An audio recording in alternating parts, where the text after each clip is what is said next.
तुम्हारे बगैर जिंदगी जैसे थम सी गई थी। आज नेहा देर से सोकर उठी। ऑफिस से छुट्टी जो ले रखी थी, हल्की सी ठंड थी, इसलिए आज नेहा बालकनी की धूप में बैठी थी। बालकनी में बैठे बैठे वो फिर रवि की यादों में खो गई। कैसे वो घंटों इसी बालकनी में रवि के कंधे पर सर रखे बातें करती रहती थी, और रवि उसे तो बस मेरे बाल मिल जाएं। घंटों मेरे बालों में अपनी उंगलियां घुमाए मुझे ये एहसास दिलाता रहता कि मैं हमेशा तुम्हारे साथ हूँ। लेकिन होनी को कौन टाल सकता था। आज से लगभग साल भर पहले एक कार हादसे के दौरान रवि नेहा को हमेशा के लिए छोड़कर चला गया था।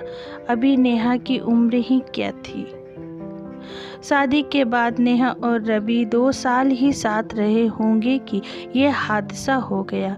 घर वाले नेहा पर जोर अपनी नई जिंदगी शुरू करने का दबाव बनाने लगे। कहते अभी तुम्हारी उम्र ही क्या है, तुम अभी एक नई जिंदगी की शुरुआत कर सकती हो। लेकिन नेहा किसी की ना सुन।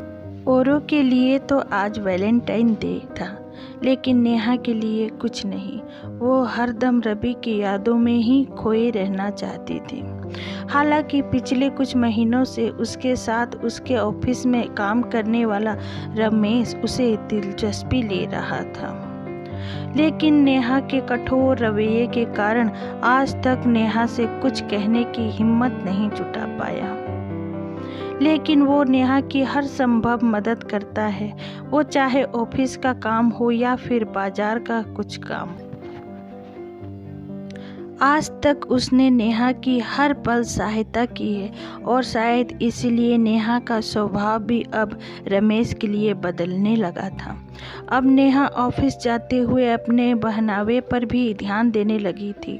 जाते जाते अब वो एक बार आईने में खुद को जरूर देखती थी।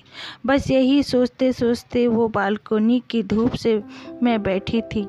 ओह, मैं भी क्या सोचने लगी, चलो आज वैलेंटाइन डे है, ये कहकर किचन में चली गई।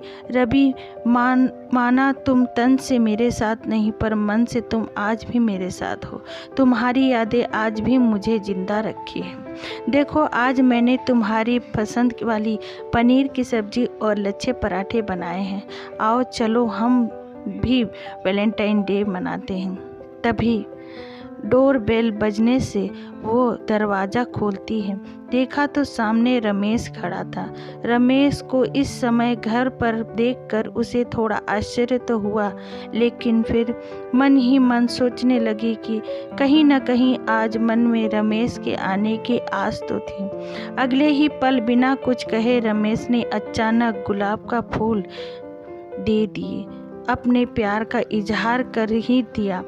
नेहा ने मुड़कर रवि की तस्वीर की ओर देखा, मानो रवि की तस्वीर ही इस पवित्र प्रेम को अपनी स्वीकृति दे रही हो, और नेहा ने मुस्कुराते हुए फूल ले लिए।